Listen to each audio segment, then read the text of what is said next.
믹스커피 지금부터 꼭 이렇게 드셔야 돼요. 의사들이 적극 추천하는 방법입니다. 믹스커피는 당뇨에 안 좋다는데 먹어도 되는 거야?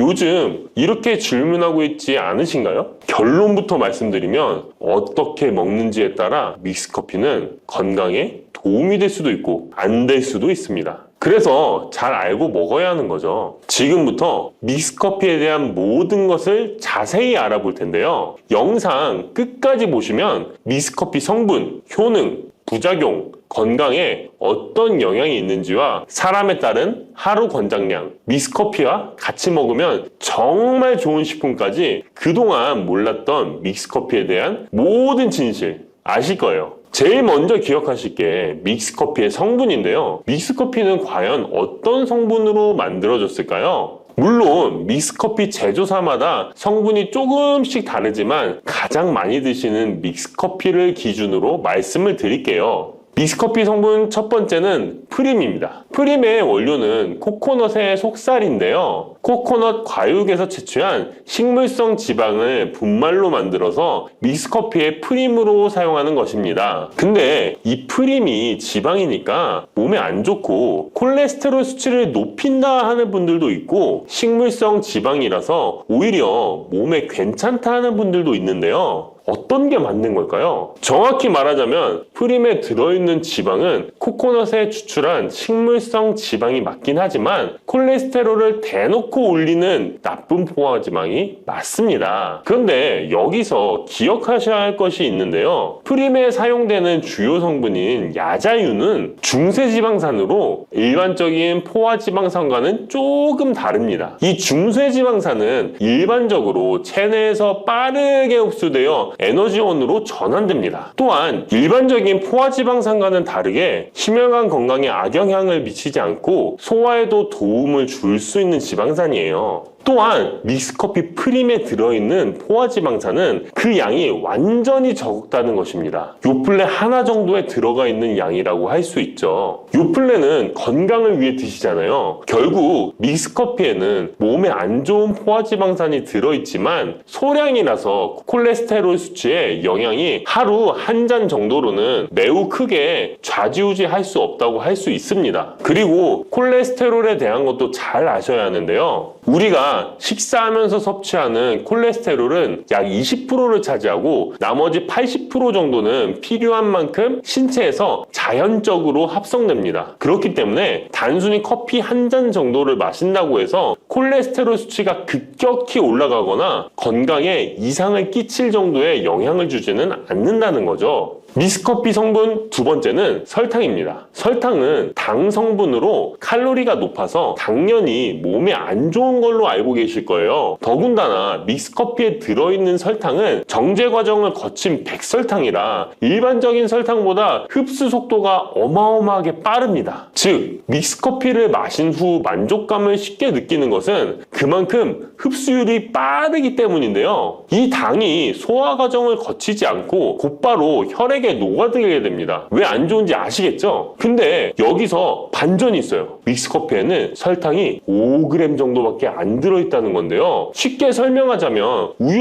200ml 한 잔이 칼로리가 135칼로리 정도 되고요. 단순당 함량은 10g 정도 됩니다. 그리고 콜라 한 캔의 칼로리는 100칼로리 정도 되고 단순당 함량이 27g 정도 됩니다. 그리고 요구르트는 큰 거 말고 작은 요구르트도 칼로리가 45칼로리에 단순당 함량도 9g 정도 되는데요. 그렇다면 믹스커피 한 잔에 들어있는 칼로리는 얼마나 될까요? 믹스커피 한 잔에는 칼로리가 50칼로리 정도 들어있고요. 단순당은 6g 정도 들어있어요. 칼로리를 먼저 보자면 작은 요구르트 한 병 정도 수준인 거예요. 콜라랑 비교해봐도 콜라 절반 정도 수준이고 우유 200ml 한 잔하고 비교하면 3분의 1 정도 되는 거예요. 우유는 건강에 좋다고 드시는 경우가 많은데 칼로리로만 보면 믹스커피가 더 좋아 보이죠? 물론 칼로리만 비교할 수는 없겠죠. 그 다음에 단순당을 한번 비교해 볼게요. 단순당이 믹스커피 한 잔이 5g인데 작은 요구르트랑 비교해도 절반 정도 수준이고 콜라 한 캔이랑 비교하면 6분의 1 정도 수준이에요. 그리고 우유 200ml랑 비교해도 절반 수준인 거죠. 이렇게 비교하면 요구르트나 우유, 콜라 절대 먹지 말아야 하는 거 아니야? 이렇게 생각하실 수 있는데 그게 아니고요. 믹스커피가 그만큼 칼로리와 단순당이 생각하시는 것보다는 적다는 거예요. 칼로리와 단순당이 높으면 당연히 몸에 안 좋을 수 있는데 생각하시는 것처럼 믹스커피에 많지 않고 적응량이니 하루에 5잔, 6잔씩 매일 꾸준히 드시는 거 아니면 심각한 질환을 초래할 만큼 영향을 끼치지는 않습니다. 그러면 하루에 몇 잔까지 먹는 게 괜찮을까요? 일단 당뇨가 있거나 당이 높으신 분들은 하루 1잔 정도가 적당한데요. 식후 3시간 정도 후에 드시는 걸 추천드립니다. 그리고 당 체크를 계속 하시니 당 수치가 높지 않으시면 2잔 정도까지 드셔도 괜찮으실 거예요. 당뇨가 없으신 일반인 분들은 하루에 2잔에서 3잔까지도 상관이 없으시고요. 그렇다고 이를 매일매일 드시는 것은 적은 양이라도 몸속에 쌓이기 때문에 그리 좋지는 않다는 거 다들 알고 계시죠? 그래도 건강을 위해 미리 예방하는 차원에서 식후 바로 드시지 마시고 2시간 정도 후에 드시면 좋습니다.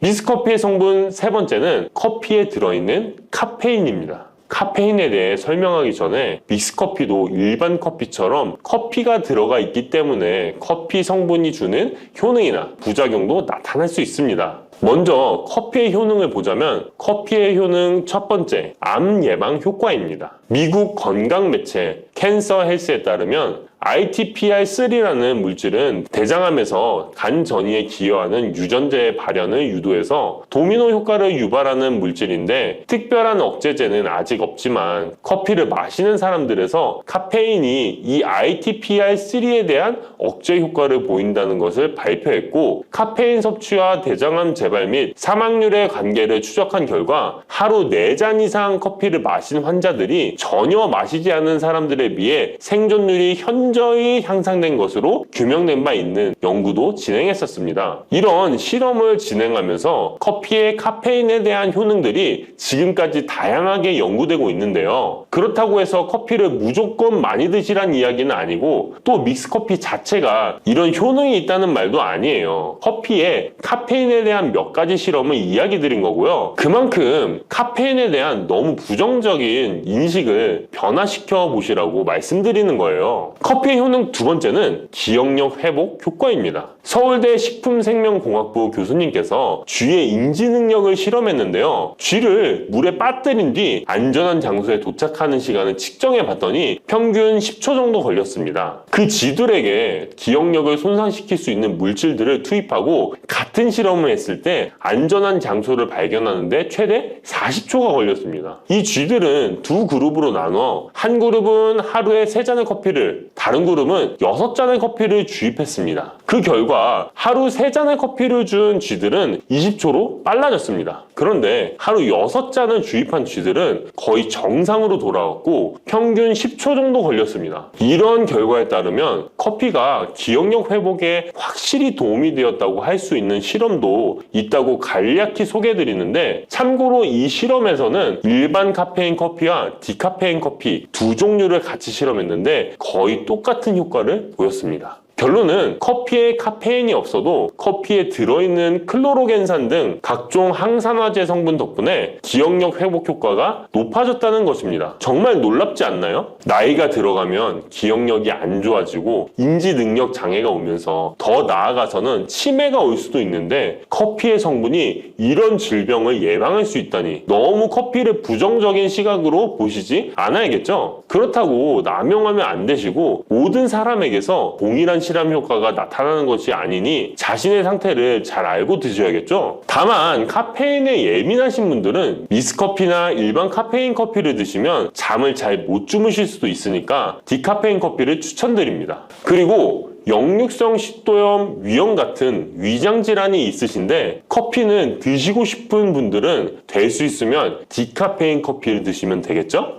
커피의 효능 세 번째는 혈당 조절 효과입니다. 전 세계적으로 대사증후군을 앓고 있는 사람이 10억 명이 훨씬 넘는다고 하는데요. 이처럼 많은 사람들이 모든 질병의 근원이라고 불리는 대사증후군을 가지고 있습니다. 최근의 연구들은 커피가 대사증후군의 발병 위험을 감소시킨다는 것을 보여주고 대사증후군의 발병 위험률을 감소시킨다는 것을 보여주고 있는데요. 커피에 대한 매우 흥미로운 연구 논문을 소개하겠습니다. 이 연구는 하루에 5잔의 카페인을 마신 사람들과 카페인이 없는 커피를 마신 사람들을 비교했습니다. 카페인 커피를 마시는 사람과 카페인 없는 커피를 마시는 사람은 커피를 마시지 않는 사람에 비해 당 섭취 2시간 후 혈당이 13.1%나 크게 떨어졌습니다. 이 외에도 카페인의 혈당에 관계된 실험들도 많이 존재하는데요. 카페인도 적절한 용량, 그렇다고 음료에 들어가 있는 합성 카페인을 말씀드리는 건 아닙니다. 적절히 섭취하면 큰 부작용 없이 드실 수 있다는 것을 말씀드리는 거예요. 커피 효능, 네 번째는 다이어트 효과입니다. 다이어트라는 사람들이 운동하기 전에 커피를 마시고 나서 운동을 한다면 카페인이 신진대사를 빠르게 함으로써 운동 효과를 증진시키기 때문에 체중 감량에 도움을 줄 수 있습니다. 뿐만 아니라 커피에는 카페인 성분이 포함되어 있는데요. 당연하게도 믹스커피에 포함된 커피에도 카페인이 포함되어 있고요. 이런 카페인은 적절한 용량을 섭취한다면 신체적 피로 해소와 소화기능 개선과 같은 효능을 누릴 수 있습니다.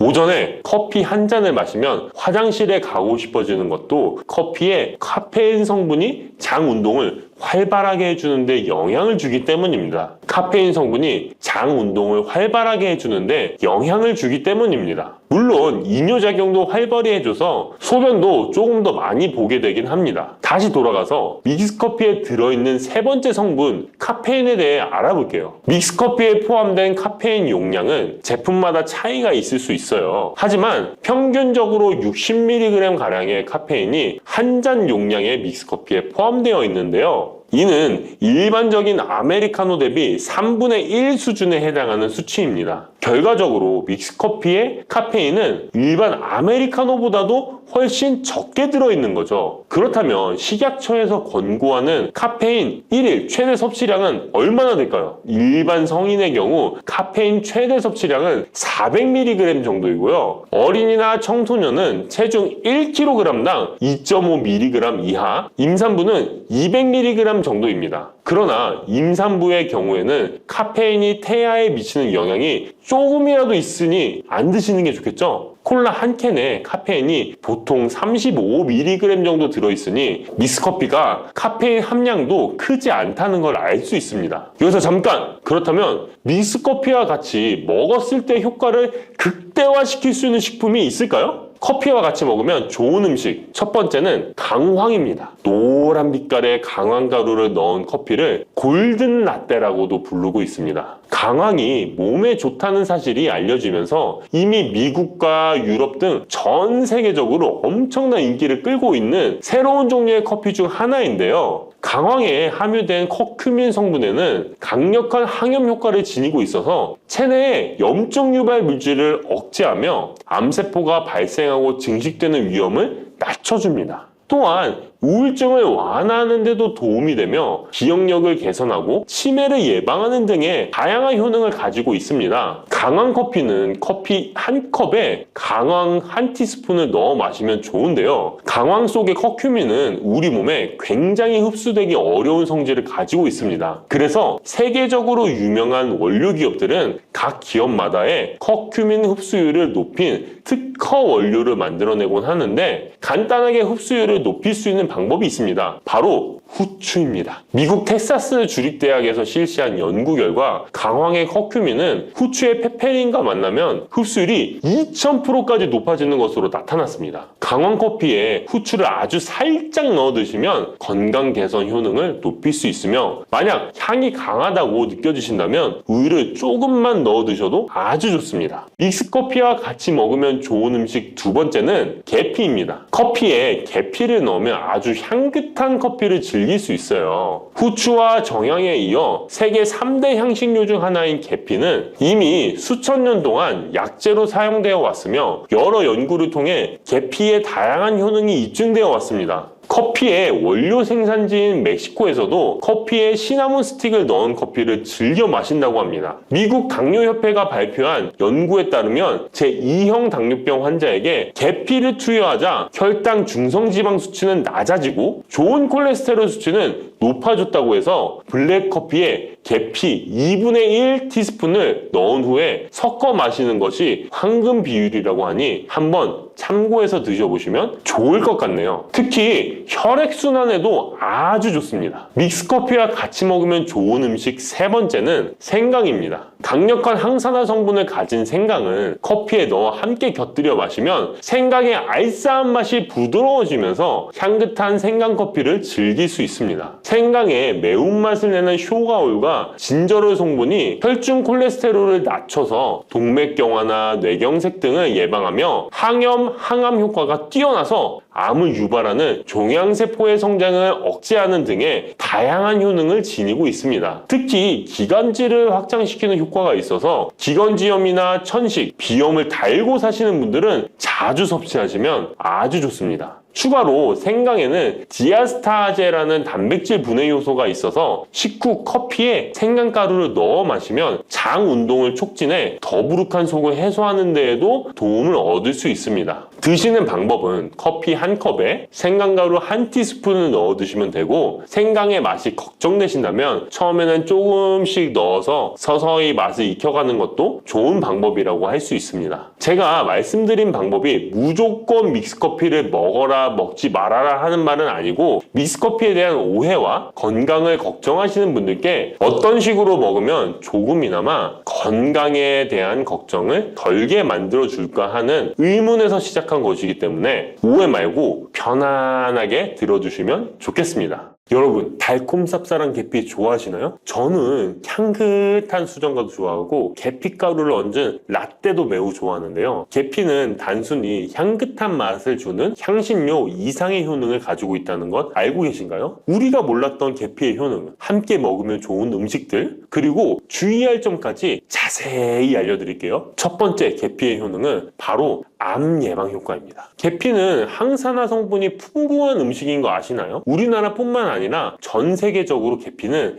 많은 사랑을 받고 있는데요. 향이 좋을 뿐만 아니라 계피의 효능 또한 뛰어나기 때문입니다. 계피에는 항산화 물질이 함유되어 있는데요. 이런 항산화 물질은 우리 몸의 세포가 노화되거나 손상되는 것을 막아주는 역할을 합니다. 특히 계피에 들어있는 시나믹 알데하이드라는 성분이 강력한 항암 효과를 가지고 있어 암세포의 성장을 억제하는 효과가 있는 것이죠. 연구에 따르면 계피는 특히 대장암이나 간암 예방에 효과적일 수 있다고 하는데요. 계피에는 항산화 물질인 폴리페놀이 풍부하게 함유되어 자유라디칼이라고 불리는 유해한 분자로부터 세포를 보호하는 역할을 합니다. 자유라디칼은 암 예방과 관련된 DNA 손상을 일으킬 수 있으므로 항산화 작용을 통해 암 예방에 도움을 줄 수 있습니다. 꾸준히 섭취하면 암 예방에 큰 도움이 될 수 있겠죠? 계피의 놀라운 효능 두 번째는 탁월한 콜레스테롤 관리입니다. 계피는 콜레스테롤 수치 조절에도 아주 유익한 식품인데요. 계피에 포함된 식이섬유와 폴리페놀 성분이 이와 같은 효능을 나타내는데, 이 성분들이 혈관을 깨끗하게 유지하는데 중요한 역할을 한다고 합니다. 여러 연구에 따르면 계피에 포함된 성분들이 혈중 나쁜 콜레스테롤 LDL을 감소시키고 좋은 콜레스테롤 HDL을 증가시키는데 도움을 주고 있다고 합니다. 이는 계피에 함유된 특정 화합물이 콜레스테롤의 흡수를 억제하고 간에서 콜레스테롤의 생성을 감소시키는 작용을 할 수 있다는 것을 의미합니다. 계피는 체내에서 지방의 축적을 막고 혈관의 건강을 유지하는 데도 중요한 역할을 한다고 알려져 있죠. 고지혈증이나 고콜레스테롤 혈증은 심혈관 질환을 일으킬 수 있는 중요한 위험 요소로 알려져 있는데요. 계피는 이런 위험 요소를 관리하는 데 도움을 줄 수 있답니다. 따라서 계피를 적당히 섭취하면 콜레스테롤을 관리하는 데 유익하다고 할 수 있습니다. 심혈관 질환이 걱정되시는 분들에게는 정말 좋은 식품이죠. 세 번째, 계피의 아주 놀라운 효능은 바로 당뇨병 예방입니다. 당뇨병은 많은 분들이 고통받고 있는 질병이죠. 주위에 당뇨병 때문에 혈당 관리하시는 분들 자주 볼 수 있는데요. 그런데 계피가 당뇨병 관리에 큰 도움이 된다고 하니 놀랍지 않나요? 계피에 함유된 크로모라는 성분이 인슐린 민감성을 높여주어 혈당 수치를 안정시키는데 도움을 줄 수 있다고 하는데요. 연구에 따르면 계피를 꾸준히 섭취한 사람들은 식후 혈당이 급격하게 상승한 것을 막을 수 있다고 합니다. 또한 계피에 포함된 시네믹 알데하이드 성분이 인슐린 민감도를 높여주고 혈당 수치를 안정시키는데 도움을 준다고 알려져 있죠. 이 성분이 인슐린이 더 잘 작용하도록 돕기 때문에 혈당을 효과적으로 조절하는데 도움을 주는 역할을 할 수 있습니다. 우리나라보다 더 계피를 좋아하는 인도에서 계피 섭취와 대사증후군에 관련한 실험이 진행되었는데요. 인도 델리 학교에서 진행한 실험 연구에 따르면 대사증후군이 있는 116명을 두 그룹으로 나눈 뒤 16주간 한 그룹은 계피 추출물을 섭취하고 다른 한 그룹은 계피가루가 들어있다고 속인 가짜 약을 섭취하게 했는데요. 16주 뒤 확인했더니 계피 추출물을 먹은 그룹은 가짜 약을 먹은 그룹에 비해 대사증후군에 악영향을 주는 체중, 혈당, 콜레스테롤 등의 수치가 개선되었다고 합니다. 참으로 놀랍죠. 물론 계피를 꾸준히 섭취하는 것만으로도 당뇨병을 완전히 예방할 수 있는 것은 아니지만 식이요법에 포함시킬 수 있는 좋은 재료라는 점은 분명합니다. 네 번째,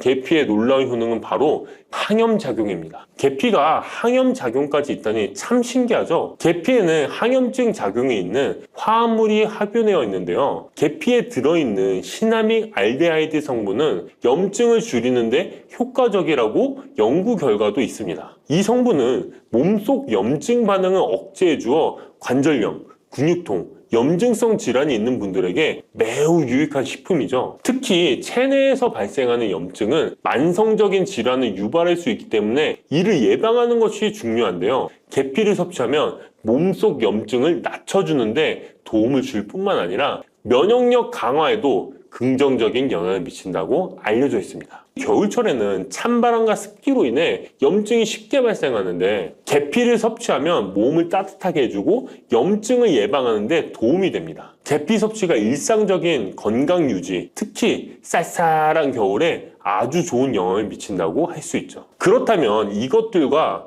계피와 함께 먹으면 계피의 효능이 2배가 된다는데요. 계피와 함께 먹으면 더 좋은 음식은 무엇일까요? 바로 알려드릴게요. 계피와 함께 먹으면 좋은 음식, 첫 번째는 요거트입니다. 계피를 요거트와 함께 먹으면 정말 맛있고 건강에도 좋다는 거 아시는 분 있나요? 혹시 그릭 요거트나 프로바이오틱스 같은 단어들 들어보셨죠? 요거트에는 단백질, 칼슘, 프로바이오틱스 등의 영양소가 풍부하게 함유되어 있는데요. 요거트는 발효식품으로 몸에 좋은 프로바이오틱스가 풍부해서 장 건강에 도움을 주는데 계피와 요거트를 함께 섭취하면 서로 시너지 효과를 낼 수 있습니다. 그리고 계피 항염작용과 혈당 안정 효과가 더해져서 건강을 더욱 향상시킬 수 있죠. 요거트에 계피를 넣으면 소화 기능을 개선하고 특히 요거트에 계피를 넣으면 체내 지방을 태우는데 도움이 되는 효과가 있어 요거트와 계피를 함께 섭취하면 소화를 돋고 체중 관리에도 매우 좋습니다. 그게 다가 아니죠. 계피의 매콤달콤한 향이 요거트와 잘 어울려 맛있게 즐길 수 있습니다. 요거트를 자주 드시는 분들은 꼭 한번 계피를 뿌려서 드셔보세요. 샐러드 드실 때 드레싱으로 요거트를 사용한 뒤 그 위에 계피가루 톡톡 뿌려서 드시는 것도 아주 좋은 계피와 요거트 활용법입니다. 계피와 찰떡궁합인 식품 두 번째는 사과입니다. 계피와 사과는 정말 잘 어울리는 조합인 거 아시나요? 사과에는 비타민C와 식이섬유, 항산화 성분이 풍부해서 면역력 강화와 소화에 도움을 주는 과일인데요. 계피는 당뇨병 예방과 관리에 도움을 주며 혈당 조절에 효과적인데요. 계피와 사과를 함께 먹으면 두 가지 재료의 장점이 더해져 더욱 효과적인 건강 관리가 가능하다는 것이에요. 그리고 이 두 가지가 만나면 체중 관리에도 큰 도움이 된다니 같이 안 먹을 이유가 없겠죠. 맛 또한 더욱 좋아지는데요. 계피는 사과의 달콤한 맛을 더욱 풍부하게 만들어주는데 서양에서는 디저트로 사과파이에 계피가루를 얹어 향긋하게 즐기는 게 유명하죠. 같이 섭취할 때는 사과에 계피를 뿌려서 간단히 먹거나 사과를 얇게 썰어 계피를 뿌려 먹으면 더욱 맛있고 건강한 간식이 될 수 있다는 것 기억해 주세요. 세 번째, 계피와 먹으면 좋은 음식은 바로 커피입니다. 계피와 커피는 정말 좋은 궁합을 자랑한다는 거 아셨나요? 커피는 카페인 덕분에 활력을 주는 음료인데요. 커피의 쓴맛이 사람마다 호불호가 갈릴 수 있습니다. 그런데 계피를 커피에 넣으면 그 쓴맛이 부드럽게 변화하면서 더 풍부하고 깊은 맛을 느낄 수 있는데요. 계피가 커피의 쓴맛을 부드럽게 감싸주기 때문에 커피를 마시는 동안에 입안에 더 부드러운 느낌을 주게 되는 것이죠. 계피는 항염증 효과와 항산화 효과가 뛰어나서 커피와 함께 마시면 건강 효과도 한층 더 올라가는데요. 커피 자체에도 많은 항산화 물질이 포함되어 있는데 계피 역시 강력한 항산화 성분을 가지고 있기 때문에 둘을 합쳐 마시면 체내 염증을 줄여주고 세포를 보호하는 효과를 볼 수 있는 것이에요. 계피와 커피를 함께 마실 때 또 다른 장점이 있는데요. 그건 바로 혈당 조절에 있습니다. 커피는 그 자체로 혈당을 빠르게 올리는 경향이 있는데요. 계피가 이 과정을 완화시켜주면서 커피를 드실 때 혈당이 급격하게 상승하는 것을 방지할 수 있습니다. 그래서 당뇨가 있으신 분들께도 이 두 음료의 조합은 매우 추천드립니다. 그렇다면 계피와 커피는 어떻게 함께 먹는 게 좋을까요? 계피와 커피를 함께 즐기기 위한 가장 간단한 방법은 계피가루를 커피에 넣는 것인데요. 커피가 다 내려준 후 4분의 1티스푼의 계피가루를 넣고 잘 저어주면 계피의 향이 커피와 자연스럽게 어우러져 향긋한 커피 한 잔을 만들 수 있습니다. 계피를 너무 많이 넣으면 커피의 맛이 너무 강해질 수 있으니 적당량을 넣어주는 것 잊지 마세요. 또한 계피 스틱을 사용해 커피를 우려내는 방법도 있는데요. 커피를 내린 후에 계피 스틱을 커피에 넣고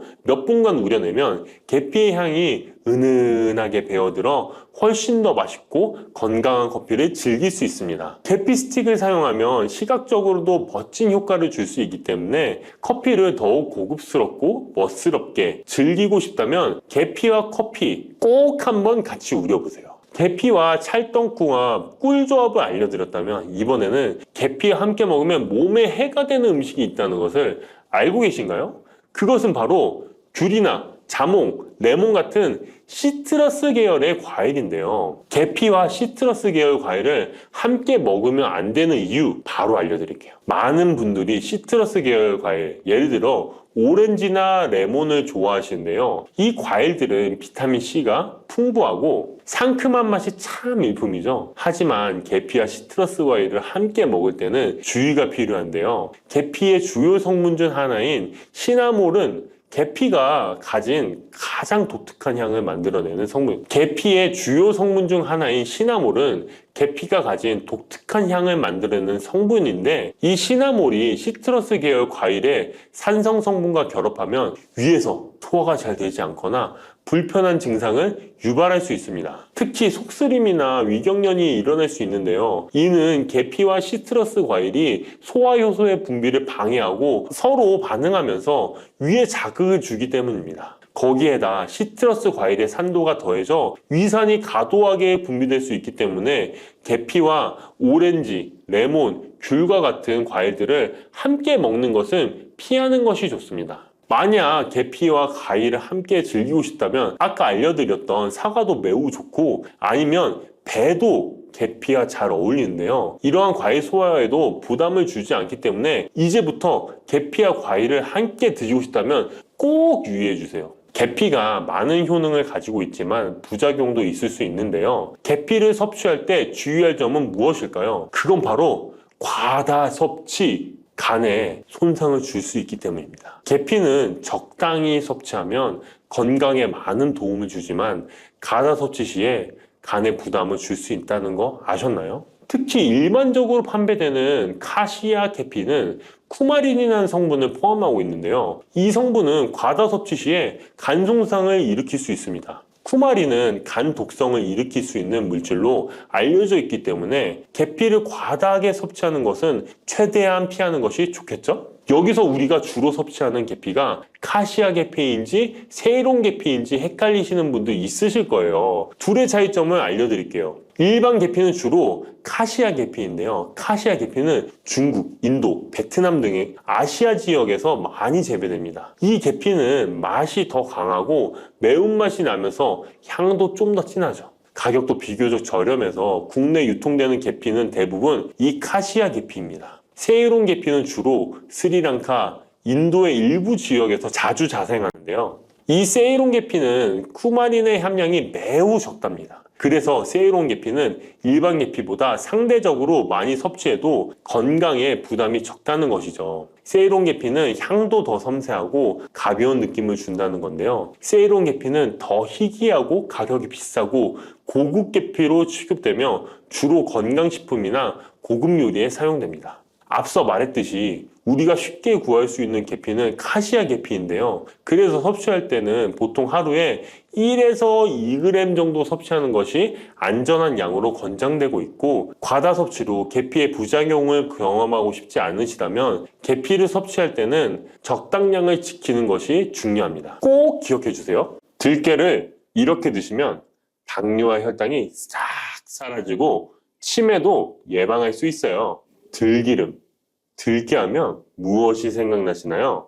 들기름에 북어와 미역국을 구수하게 볶아 시원한 북어 미역국을 끓여 먹어도 정말 맛있죠? 건강에도 좋다는 이 들기름과 들깨 잘못 먹으면 암에 걸리고 혈관 건강에도 악영향을 줘서 치매도 유발할 수 있다는 사실 알고 계셨나요? 들깨의 효능과 어떻게 먹을 때 건강을 해쳐 암에 걸리고 치매를 유발하는지, 그리고 어떻게 먹는 것이 건강하게 먹는 방법인지, 어떻게 보관하는 것이 가장 좋은 방법인지 들깨에 대한 모든 것 알려드릴게요. 나이가 들면서 산책하기도 힘들고 관절이 쑤시고 무릎 통증 때문에 힘드시지 않으신가요? 들깨의 첫 번째 효능은 바로 관절염에 좋다는 것입니다. 무릎이나 관절 통증 때문에 병원에서 진통제를 처방받으시잖아요. 이때 처방받는 진통소염제의 역할은 몸속에 프로스타글란딘이라는 물질의 생성을 억제해서 통증을 막아주는 건데요. 들깨 속에는 식물성 오메가3 지방산인 알파리놀렌산이 함유되어 있는데, 이는 체내에서 염증을 일으키는 프로스타글란딘의 생성을 억제하는 데 아주 좋은 효능을 발휘합니다. 우리가 오메가3를 먹는 이유 중에 하나도 혈관 건강이나 피를 맑게 해준다 등의 역할도 있지만, 몸속에 미세 염증을 잡아주는 역할도 있어 드시는 분들이 정말 많은데요. 들깨가 바로 이런 염증 유발물질을 억제해줘서 진통 역할을 한다는 것이에요. 그리고 들깨의 두 번째 효능은 바로 뼈 건강에 도움을 준다는 것입니다. 들깨는 관절염과 무릎 통증을 완화시켜주는 성분이 들어있을 뿐만 아니라 바로 뼈 건강에도 도움을 주는 식품인데요. 바로 칼슘 함량이 높기 때문입니다. 들깨의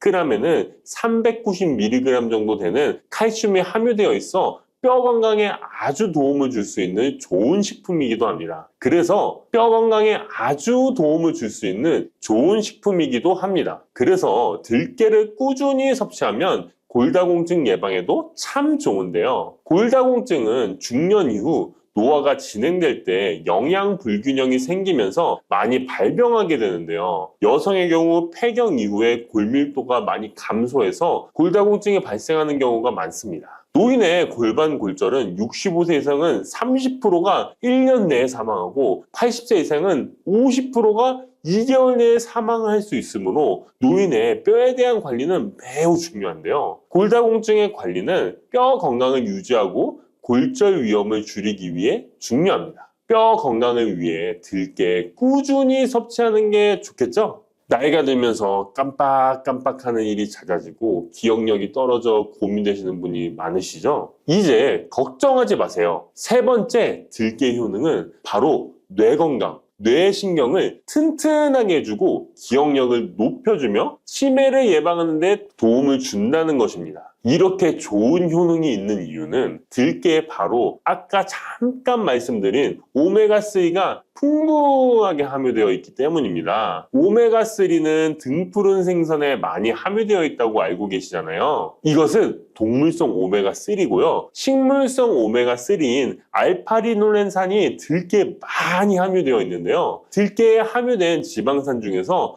60%가 바로 알파리놀렌산입니다. 이 알파-리놀렌산은 뇌신경 보호에 탁월한 효과가 있는데요. 어떻게 뇌신경을 보호하느냐? 뇌신경에 염증을 일으켜 망가뜨리는 사이토카인이라는 물질이 있는데요. 이런 사이토카인 물질의 분비를 감소시키고요. 또 알츠하이머 치매 환자의 뇌에 많이 발견되는 비정상적인 단백질인 베타 아밀로이드도 바로 이 알파-리놀렌산이 감소시키기 때문입니다. 참치에 많이 함유되어 있다는 DHA 들어보셨죠? DHA가 바로 대표적인 뇌기능 강화 물질인데요. 이 DHA가 기억을 높이는 데 도움을 주고 학습 능력 또한 좋게 하는데요. 이 DH는 체내에 합성되지 않아 식품으로 섭취를 해야 합니다. 들깨에 함유된 알파-리놀렌산이 흡수될 때 바로 이 DHA로 전환이 됩니다. 어린이 전용 오메가3 같은 경우도 성인보다는 EPA보다 DHA 함유량이 높은 영양제도 많죠. 들깨가 뇌신경, 뇌 건강에 좋은 이유가 바로 이겁니다. 네 번째 들깨의 효능은 심장을 건강하게 하고 뇌혈관의 노화를 막아주는데 도움을 준다는 것입니다. 알파-리놀렌산이 체내에 흡수될 때 DHA로 변환된다고 했잖아요. 그뿐 아니라 바로 EPA로도 변환이 되는데요.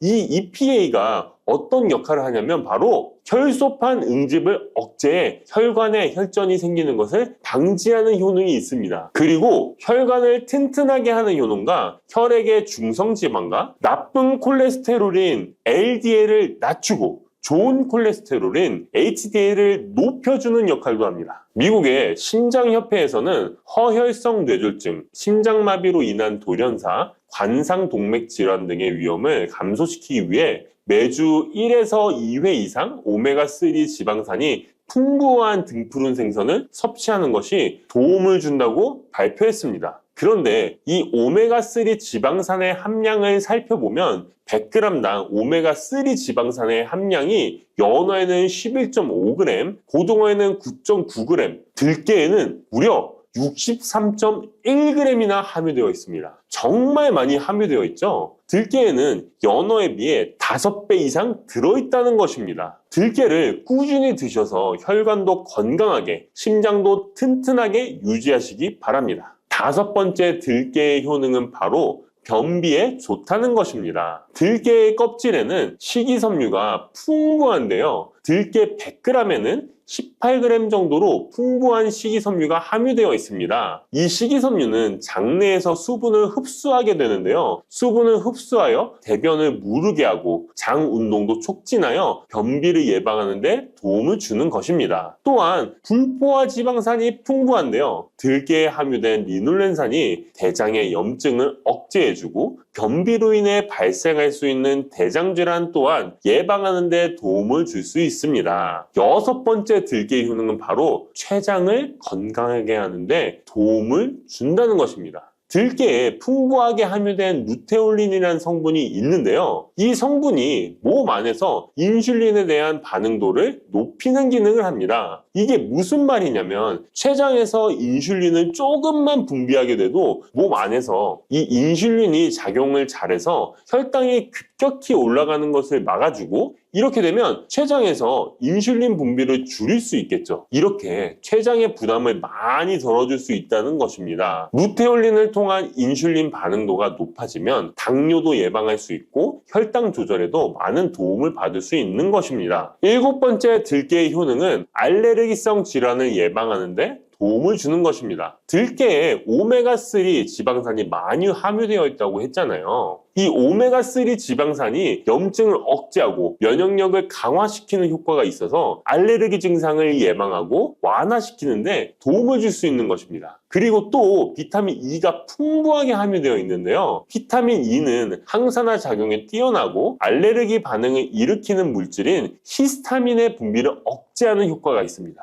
알레르기에 처방받는 항히스타민제와 비슷한 기전이라고도 어찌 보면 볼 수 있겠죠. 여덟 번째 들깨의 효능은 빈혈에 좋다는 것입니다. 들깨 100g에는 철분이 약 14mg 정도로 함유되어 있는데요. 이는 시금치의 약 2배에 해당됩니다. 시금치보다도 철분 함량이 높아 빈혈에 도움을 줄 수 있는 것이고, 그뿐만 아니라 들깨에 함유된 비타민 B1, 2는 조혈작용을 도와주는데요. 조혈작용이란 혈액 속의 혈구를 만들어내는 과정을 말합니다. 빈혈이 있는 분들이 들깨를 꾸준히 드신다면 빈혈을 개선하는데 많은 도움을 받을 수 있는 것이죠. 자, 그런데 이렇게 좋은 들깨도 가장 취약한 단점이 있습니다. 그것은 바로 열에 약하고 쉽게 산패된다는 것입니다. 일반적으로 통들깨보다는 들기름으로 많이들 섭취하게 되시는데요. 이 들기름을 짤 때의 방법이 중요합니다. 보통은 200도 이상으로 들깨를 달달 볶아서 기름을 짜게 되는데요. 이때 몸에 좋은 오메가3 지방산이 대부분 파괴가 됩니다. 그래서 들기름을 드실 때는 저온에서 압착한 기름을 사용하시는 것이 좋습니다. 저온에서 압착한 기름은 제가 하단 링크에 있으니까 잘 구경해 보세요. 저온 압착유 또는 생들기름이라고도 하는데요. 이 기름을 요리에 사용할 때에도 열에 오랫동안 가열하지 마시고 요리가 끝나갈 무렵에 들기름을 넣어주시거나 먹기 직전에 드레싱을 하여 드시는 것이 좋습니다. 들기름은 또한 산패가 쉽게 되는데요. 들기름이 산패되면 벤조피렌이 생성되게 되는데 이게 1급 발암물질입니다. 산패된 들기름을 지속적으로 드시게 되면 발암물질을 계속 먹게 되는 것이죠. 그래서 들기름의 사용기한을 지켜주시는 것이 좋은데요. 보통은 2달 이내로 드시는 것이 좋고, 개봉을 하셨다면 1달 이내에 소비하시는 것을 권장드립니다. 보관 방법도 정말 중요한데요. 신문지나 검은 비닐 등으로 감싸서 빛을 차단하고 밀봉한 상태에서 반드시 냉장 보관하시기 바랍니다. 만약 실온에 두신다면 들기름의 산패는 급속히 진행되기 때문입니다. 그런데 이 들기름을 오래 보관할 수 있는 방법도 있는데요. 그것은 참기름과 섞어서 보관하시는 것입니다. 참기름에는 비타민 E와 세사몰이라는 성분이 있는데요. 이 성분이 산패를 막아주는 데 도움을 줍니다. 이 세사몰이라는 성분은 참기름을 고온에 볶거나 기름을 짜는 과정에서 생성되는 물질인데요. 이 때문에 다른 기름에 비해 참기름이 산패가 느리고 지속성이 좋은 것이죠. 그래서 들기름과 참기름을 7:3 또는 8:2 정도로 섞어서 보관하시면 조금 더 오래 보관하실 수 있습니다.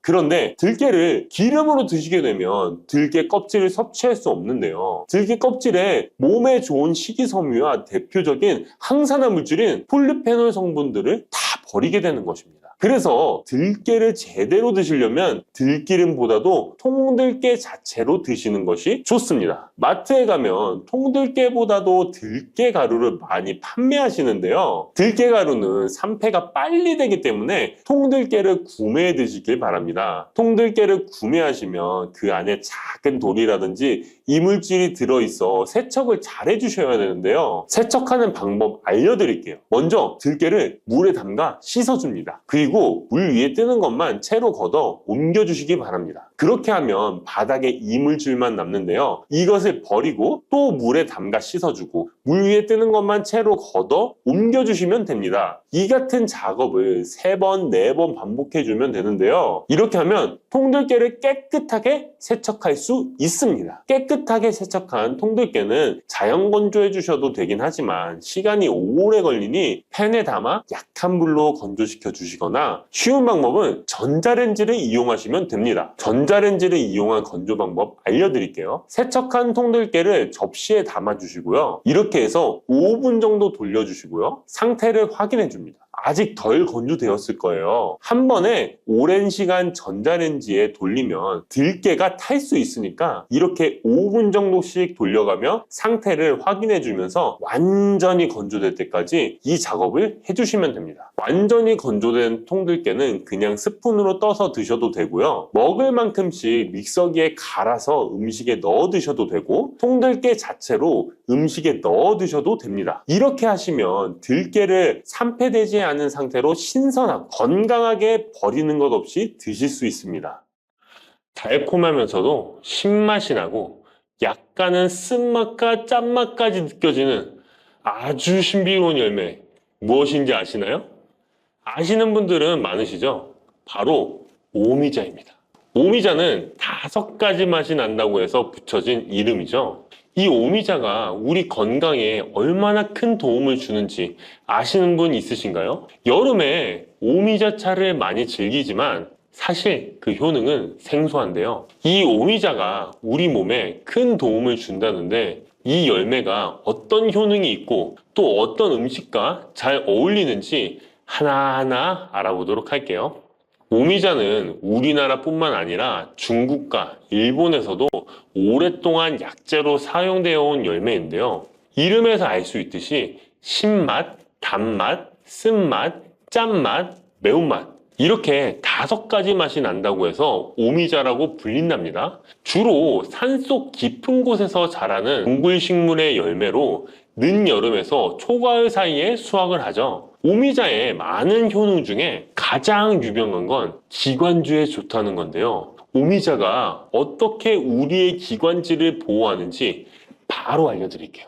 요즘 미세먼지나 환절기, 건조한 날씨 때문에 기관지가 불편한 분들 많으시죠? 기침이 자주 나고 목이 따갑거나 가래가 끓는 느낌이 드신다면 기관지가 약해져 있을 가능성이 큰데요. 이럴 때 오미자가 효과가 좋다는 거 알고 있으신가요? 오미자에는 쉬잔드린과 고미신이라는 성분이 풍부하게 들어있는데요. 쉬잔드린은 주로 기침 억제와 거담 작용을 통해 기관지 건강에 도움을 줄 수 있는 성분입니다. 거담 작용이란 기관지 내의 가래를 제거하는 것을 말하는 것이고, 또한 기침 반사를 억제하여 과도한 기침을 완화시키는 데 도움을 주는데요. 특히 만성 기침이나 기관지염과 관련된 기침 증상을 완화시키는데 탁월한 효과를 보입니다. 또 이 성분들은 기관지 점막을 보호하고 염증을 줄여주는 역할도 해주는데요. 쉽게 말해서 기관지 점막을 튼튼하게 만들어서 외부 자극으로부터 보호해주는 것이죠. 오미자는 기관지 확장 효과도 가지고 있는데요. 기관지가 좁아지면 숨쉬기가 답답하고 가래가 쉽게 끼게 되는데 오미자가 기관지를 확장해주면서 원활한 호흡을 도와주는 것입니다. 그래서 천식이나 만성 기관지염이 있는 분들에게는 최고의 식품인 것이죠. 특히 가래가 끈적하고 잘 나오지 않을 때 오미자차를 따뜻하게 마셔주면 한결 편해지는 것을 느낄 수 있습니다. 이렇게 기관지 건강을 지켜주는 오미자, 정말 대단하죠? 오미자의 놀라운 효능 두 번째는 당뇨 예방입니다. 현대인들에게 점점 더 흔해지고 있는 질환 중 하나가 바로 당뇨인데요. 당뇨병은 한 번 걸리면 평생 관리해야 하는 질환이기 때문에 예방이 무엇보다 중요한 거 다 아시죠? 그런데 오미자가 당뇨 예방에 아주 좋은 역할을 한다는 사실 알고 계셨나요? 오미자는 혈당을 조절하는데 도움을 주는 식품인데요. 이는 아까 알려드렸던 오미자에 포함된 시잔드린이라는 성분과 항산화 성분 덕분입니다. 이 성분은 인슐린 저항성을 낮춰주고 혈당을 안정적으로 유지하는 데 도움을 주는데요. 쉽게 말해 혈당이 갑자기 확 오르는 것을 막아준다는 것이죠. 또한 오미자는 췌장의 기능을 강화하는 데도 효과적인데요. 오미자에는 항산화 물질인 폴리페놀이 풍부하게 함유되어 있다는 거 아셨나요? 항산화 물질은 췌장을 포함한 신체 조직을 산화 스트레스로부터 보호하고 췌장의 건강을 유지하는 도움을 주는데요. 췌장은 우리 몸에서 인슐린을 생성하는 중요한 기관인데 오미자가 췌장의 기능을 활성화시켜서 인슐린 분비를 촉진하는데 도움을 주기 때문에 혈당 조절이 어려운 분들에게는 오미자가 특히 도움이 될 수 있겠죠. 뿐만 아니라 오미자에는 체내에서 혈당이 과도하게 상승하는 것을 방지하는 역할도 하는데요. 식사 후 혈당이 급격하게 오르는 것을 막아주고 당이 천천히 흡수되도록 도와줍니다. 그래서 평소 혈당이 높거나 당뇨가 걱정되시는 분들은 오미자를 꾸준히 섭취해 보시면 많은 도움이 될 수 있습니다. 오미자의 놀라운 건강 효과 세 번째는 콩팥 건강에 도움을 주는 겁니다. 오미자가 신장 건강에 좋다니 참 놀랐죠? 콩팥, 즉 신장은 우리 몸에 노폐물을 걸러내고 체내 수분을 조절하는 중요한 역할을 하는데요. 그런데 나이가 들면서 신장 기능이 약해지는 경우가 많고 특히 당뇨나 고혈압을 앓고 계신 분들은 신장 건강을 더욱 신경 써야 하는 거 다 아시죠? 이때 도움을 줄 수 있는 것이 바로 오미자인데요. 오미자는 신장의 기능을 보호하고 강화하는 데 도움을 주는 약재로 오래전부터 사용되어 왔습니다. 한방에서도 신장 기능이 약해져서 몸이 자주 붓거나 소변을 자주 보게 되는 증상에 오미자를 처방하곤 하는데요. 오미자는 신장의 혈액순환을 원활하게 하고 신장이 재기능을 할 수 있도록 도와줍니다. 오미자에는 고미신이라는 성분이 들어있는데요. 오미자의 고미신 A, B, N 성분은 항염 효과가 뛰어나 신장의 염증 반응을 줄이는 데 도움이 됩니다. 신장의 염증을 억제하면 단백뇨와 같은 증상이 완화될 수 있으며 또한 오미자는 이뇨작용을 촉진하여 신장이 원활하게 노폐물을 배출하도록 도와주니 신장 건강을 지키는 데 도움이 되는 것이죠. 오미자는 체내 수분 밸런스를 조절하는 데도 좋은데요. 몸이 자주 붓는다면 오미자를 꾸준히 섭취하는 것이 도움이 될 수 있습니다. 신장의 기능이 약해지면 몸속 노폐물이 원활하게 배출되지 못하고 수분이 정체되면서 부종이 생길 수 있는데요. 오미자는 이 같은 부종을 완화하는데 효과적이니 신장 건강을 위해 오미자 꼭 드셔야겠죠. 오미자의 효능 네 번째는 면역력 강화입니다. 면역력은 우리 몸을 각종 질병으로부터 보호하는 중요한 요소인데요. 나이가 들수록 면역력이 떨어지면서 감기나 기타 질병에 쉽게 걸릴 수 있기 때문에 면역력을 강화하는 것이 중요하다는 것 다들 알고 계시죠? 면역력 강화에 오미자가 좋은 작용을 해주는데요. 오미자에는 폴리페놀, 안토시아닌 등 강력한 항산화 성분을 함유하고 있습니다. 이런 항산화 성분들은 우리 몸의 면역력을 높이는 데 도움을 주는 것이죠. 특히 폴리페놀과 폴라보노이드 성분이 풍부해서 우리 몸의 세포를 손상으로부터 보호하고 염증 반응을 감소시키고 면역 체계를 강화할 수 있는데요. 오미자의 항염증 작용은 면역력을 유지하는 데 도움을 주고 활성산소를 제거하는 역할도 하기 때문에 면역력뿐만 아니라 노화 방지에도 효과적이죠. 또한 오미자는 우리 몸의 백혈구 수치를 증가시키는데 도움을 줄 수 있다는 것 아셨나요? 백혈구는 외부에서 침입하는 바이러스나 박테리아를 공격하는 역할을 하는 중요한 세포인데 오미자를 섭취하면 백혈구의 활동이 활발해지면서 감염 예방에 도움을 받을 수 있습니다. 오미자의 놀라운 건강효과 다섯 번째는 피로 회복입니다. 우리 몸이 피곤할 때 단순히 잠을 많이 잔다고 해서 피로가 쉽게 풀리지 않을 때가 있지 않으신가요? 특히 중년과 노년층이 되면 피로가 쉽게 쌓이고 회복이 더뎌지는 경우가 많은데요. 자도 피로가 풀리지 않고 개운하지 않을 때가 있죠. 이럴 때 도움이 되는 것이 바로 오미자입니다. 오미자는 피로 회복에 도움을 주는데요. 오미자가 철분을 함유하고 있다는 것 아셨나요? 철분은 적혈구의 헤모글로빈 생성에 중요한 역할을 하는데요. 철분이 충분하면 혈액 내의 산소 운반 능력이 향상되어 혈액순환이 원활해질 수 있습니다. 혈액순환이 원활해지면 우리 몸 구석구석에 산소와 영양분이 잘 전달이 되기 때문에 피로가 덜 쌓이게 되고 특히 오미자는 간 기능을 보호하는 효과도 있어 피로로 인해 몸이 무거운 분들에게 더욱 유익한 식품이죠. 또 오미자에는 고미신이라는 성분이 들어있는데요. 이 성분들은 아까 알려드렸던 콩팥 건강에 유익한 작용을 할 뿐만 아니라 간 기능 활성화를 시키고 피로 물질을 빠르게 분해하는 역할을 한다고 알려져 있습니다. 간은 우리 몸의 해독작용을 담당하는 중요한 기관인데 오미자가 간의 기능을 도와주면서 피로 회복에도 큰 도움을 주는 것입니다. 또 오미자는 스트레스를 줄여주는 효과도 있는데요. 스트레스가 많으면 피로가 쉽게 쌓이게 되는데 오미자가 신경을 안정시키는 작용을 해서 긴장을 풀어주고 피로를 완화하는 작용을 해주는 것이죠. 그러니 스트레스와 피로가 누적되어 힘든 날에는 오미자차 한 잔을 마시는 것도 좋은 방법이겠죠.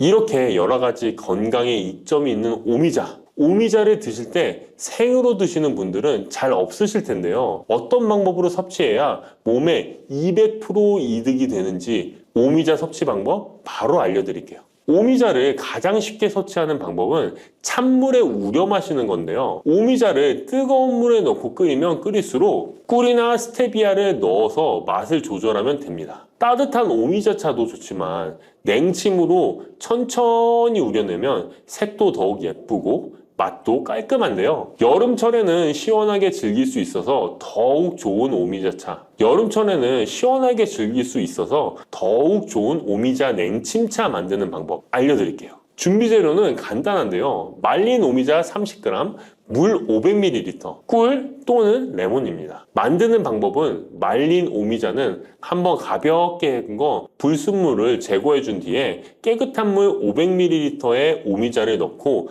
냉장고에 12시간 이상 우려주는 건데요. 참 쉽죠? 시간이 지나면 붉은 빛을 띠면서 오미자 특유의 새콤달콤한 맛이 우러나오는데요. 원하는 농도에 따라 더 오래 우려내도 좋습니다. 여기에 단맛이 필요하면 꿀을 넣고 상큼한 맛을 더하고 싶다면 레몬을 띄워보세요. 맛이 한층 더 업그레이드 된답니다. 이렇게 만든 오미자 냉침차는 여름철에 얼음을 넣어 마시면 더운 날씨에 지친 몸을 개운하게 해주니까 여름철 한번 만들어 보세요. 오미자는 강한 신맛이 있어서 단맛이 나는 음식과 잘 어울리는데요. 요구르트와 함께 먹으면 더욱 맛있고 건강하게 즐길 수 있습니다. 상콤하고 달콤하면서도 건강에 좋은 오미자 요구르트 만드는 방법 알려드릴게요. 준비 재료는 간단한데요. 말린 오미자 10g, 물 150ml, 플레인 요구르트 1컵, 꿀 또는 올리고당 하나에서 2큰술입니다. 만드는 방법은 먼저